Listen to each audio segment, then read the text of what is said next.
Hello Summoners, and welcome to our 9.19 edition of OP Pick or Ban. Let's take a second to note that this is the most important patch of the entire season, as it's the one Worlds will be played on. While it was presumed there wouldn't be any significant changes made, guess we were wrong. We've got quite a few picks to cover, and have also changed our format a little bit. As always, we're going to continue highlighting OP Pick or Ban champions, discussing their strengths and the reasoning behind our choices. In addition, we've added an extra pick section, who are just as effective, but we simply don't have enough time to talk about. A lot of these champions are also ones we've talked about in previous episodes, so it's just a way to save some time for everybody. Make sure to leave any comments or feedback down below. Also, we want to know which champion you want to see played most at Worlds this year and why. But before we get started, make sure you go to ProGuides.com if you want to see huge improvements in your rank. We upload video guides similar to this one on our website every single day, and as of now, we're currently uploading a Challenger gameplay analysis guide for every single champion, so make sure to click that link below. Also, we have an exclusive coaching feature called Play with a Pro, which provides instant, on-demand, 24/7 coaching from the best of the best. Trust me guys, you don't want to miss out on this, so sign up today. Alright, with all that being said, let's jump right into it. Our very first pick of the video is a popular one for sure, Riven.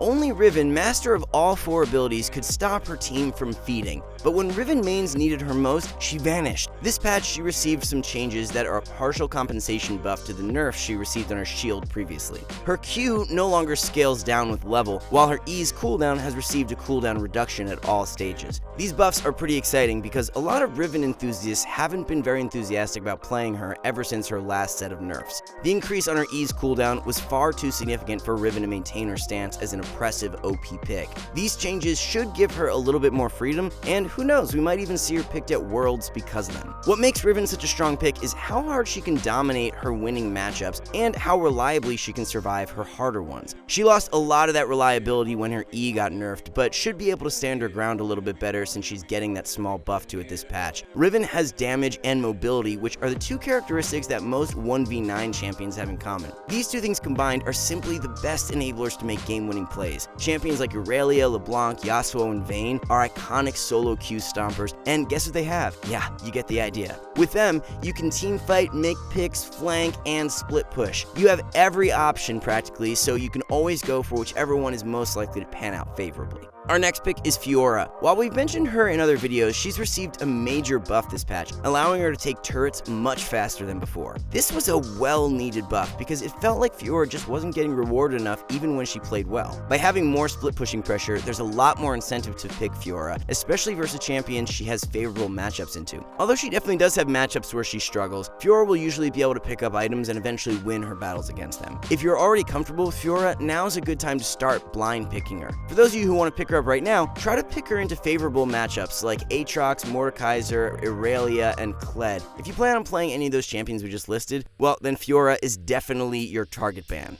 Pantheon received some nerfs this patch that should push him more towards the top lane. While the nerf to his W is nearly negligible, he lost some base MR. This won't affect him in most matchups, but it definitely does mean he'll need to watch out versus picks like Malphite, Rumble, and Mordekaiser. Nevertheless, he's still returning member to our list this patch because of how much impact he has in the game. His laning is absurdly strong, and he can heavily influence the rest of the map as well. He's such a powerful pick because of his kill pressure, ability to set up dives, and his damage output. Our last top lane pick is Kayle. While she basically disappeared from the face of the planet following nerfs, Kayle is finally back, this time with a new build. Players have found that Manamune works rather well on Kayle, and it makes a great addition to her hybridized damage and thirst for mana. Last patch she took the Rift by storm with a 52% win rate, a giant improvement from where she was previously. Kayle's a ticking time bomb who deals mixed damage. Basically, if you can't stop her, you lose, and there's no compromise. Even if you want to try and play aggressively versus her, her rune setup allows her to mitigate a lot of damage and attempt to scale. Kleptomancy, Biscuits, Overgrowth, and Bone Plating just make it so difficult to kill Kayle in lane because of all the extra defense and sustain she receives. Aside from being an insane split pusher and team fighter, Kayle's ultimate is one of those abilities, the ones that make you want to pull your hair out when you're playing against her, and where your team spam pings enemy missing after you clutch super hard with it. It's rather unique in that you can literally save a teammate's life and shut down a big play your opponents make. While they do exist elsewhere, like with Zilean and Taric, neither of them can split push as effectively as Kayle can. Side lane pressure is a game-changing strength to have as a solo laner. To sum it up, Kayle is an AD, AP, carry support, split pusher champion who excels at all of it. We have some extra picks for the top lane in Darius, Jax, Mordekaiser, and Kled. They're all strong champions as well, so don't feel like you have to play one of the previous ones if you aren't comfortable on them. Finally, here's a recap of our top lane builds. Now, let's talk the jungle now. Quite literally, kicking off the jungle is Lee Sin. We mentioned him in our last video, but his insane pick rate and success merits us mentioning him again. Our analysts highly anticipate that he'll see a good amount of play at Worlds this year. He's an extremely safe blind pick because of his mobility and absolutely capable of dominating games. Experienced players easily topped a 52% win rate on him last patch. While his win rate this patch hasn't passed 50% yet, it's extremely close, and you need to think about all those missed Sonic waves floating through Summoner's Rift. He's definitely not an easy champion, so it's important to remember that he had over 300,000 games played last patch. A good number of those are people who just watched a montage on YouTube, felt inspired, and roleplayed as Lee Sin IRL, turning off their monitor to really get into the whole blind monk state of mind. If you're one of them, sorry, but sometimes the truth can hurt. When you factor those games out, it's extremely likely that Lee Sin's win rate could be higher than where it was, effectively illustrating his dominance in the jungle. Korean solo queue players really value him as a pick, and with good reason. He makes plays and snowballs hard, and he's in the best role to take advantage of these strengths. Lee Sin is a versatile pick who can dive in and pull off some of those sick insect plays, or heal for his teammates instead, so don't feel like he's a weak pick just because you saw someone int with him. Our next pick is Dr. Mundo. He's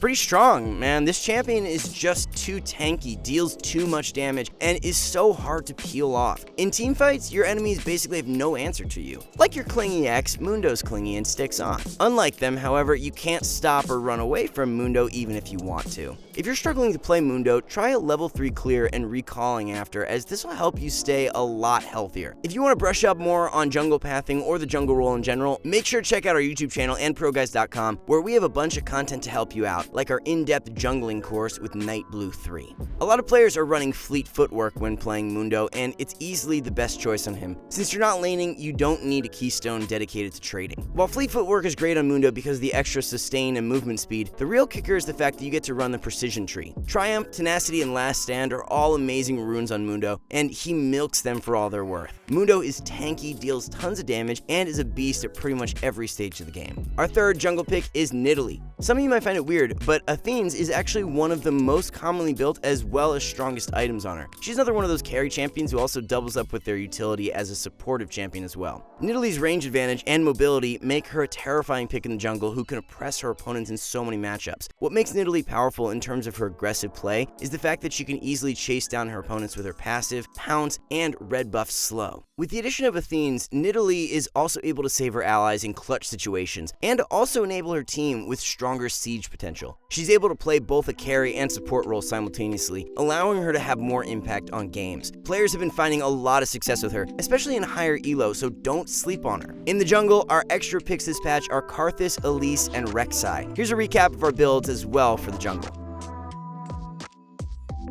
Let's talk about mid laners now.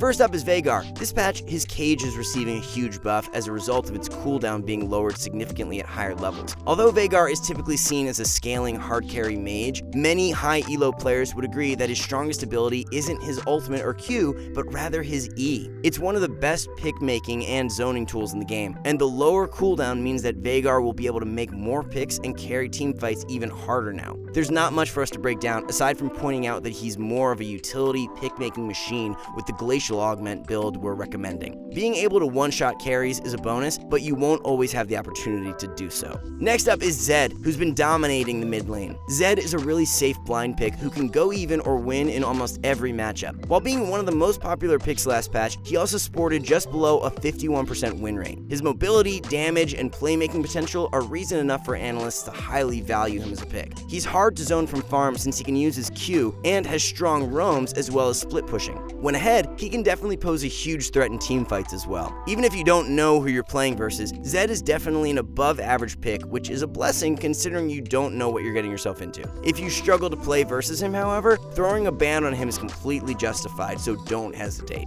Our last mid lane pick is Echo. Our analysts anticipate that out of the many assassins in the game, Echo is one of the few who are almost guaranteed to see play at World. While he's an assassin, he's also incredibly safe and equipped with equally incredible wave clear. Overall, there's just a lot less risk involved when picking him, and his late game is a lot stronger than many other assassins. Echo is such a powerful pick in the right hands. He has kill pressure in lane and can roam like many assassins. What makes him different, however, is how much stronger his turret diving is. His ultimate allows him to initiate dives and use his ultimate to escape afterwards. In the later stages of the game, this is even more useful because he can jump in to try and chunk a carry and ult out. In cases where he manages to successfully assassinate his target, he's able to turn the fight into a 5v4. Even when he can't, he can still chunk out an enemy and effectively zone them out from the fight as a result. Another great strength he has is his ability to side lane. Because of his wave clear, again, he's able to either split push and take turrets quickly, or clear waves and immediately group up with his team to force teamfights. Echo has been seeing competitive play as late, so we're confident in his strength as a pick. Our extra picks are Malzahar, Fizz, Twisted Fate, and Kassadin. And here's a recap of our builds for our mid lane picks. Now let's move on to the bot lane, where we don't see much of anything new. Caitlyn has been a driving force in the bot lane ever since a small buff she received last patch. We talked about her a lot in our previous video, but to sum it up, she's safe, scales well, and one of the best sieging champions in the game. She comes with a rather high skill ceiling, however, so you'll have to put in a lot of time to master her. Our analyst believes that she's one of the strongest marksmen in the game at the moment, so make sure to abuse her for free wins while you can. Vayne received a buff to her ultimate this patch, which might seem insignificant, but our analysts would heavily disagree. As a champion who thrives off of solo kills and outplays, even having a little bit of extra damage can push a champion like Vayne over the hurdles she faces. In the later stages of the game, when Vayne has more crit, bonus damage on her ultimate is even more valuable. While it's less significant in the early game, the slight boost to her damage can be the deciding factors in close 2v2 fights against her opponents. With any small lead, Vayne is able to take off and begin dominating the game, so even small buffs like these shouldn't be taken lightly. She's an excellent carry champion because of her mobility. Although her laning is rough, Vayne is one of the most impactful marksmen in the game because of how self-sufficient she is in teamfights. Vayne is so difficult to kill because of how strong her kiting is, and her damage output can't be taken lightly either. A returning pick to our series is Jinx. We've included her for 3 episodes in a row because her insane win rate cannot be ignored. She snowballs hard and scales to become one of the most threatening carries in the game. Although an incredibly risky pick, a lot of players have been finding success because of how well she can snowball her leads and how much damage she can output. Our extra picks in the bot lane are Ashe and Jhin. Here's a recap of the builds too. Finally, let's wrap it up with support.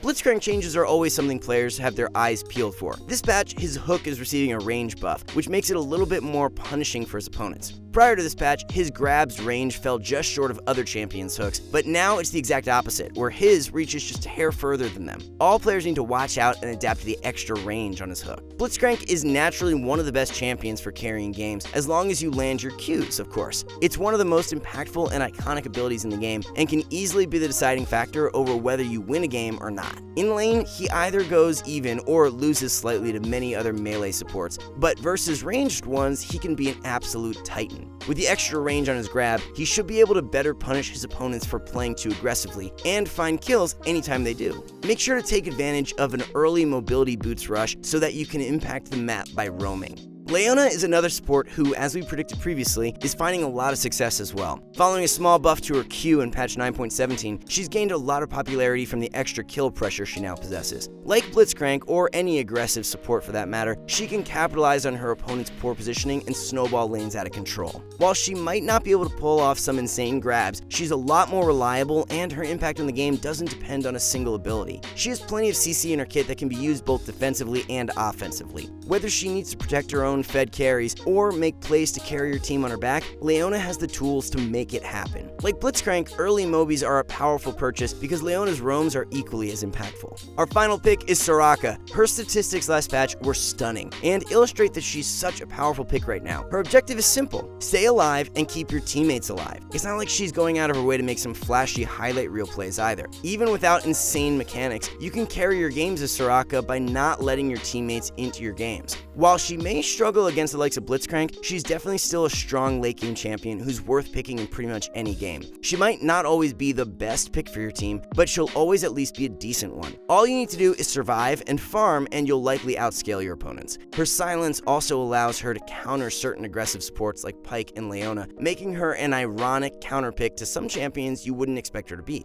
Our extra picks this patch are Pyke, Nautilus, Thresh, Bard, Brand, and Zyra. Here's a recap of our support builds as well. Alright, that concludes this episode of OP Pick or Ban. Thanks so much for watching. If you guys want more content to help you improve, check out ProGuides.com, where we've teamed up with pro players to create guides designed to take your game to the next level. Also, keep an eye on our YouTube channel, where we're constantly updating it with new content just like this. Good luck out there on the Rift. We'll see y'all next time.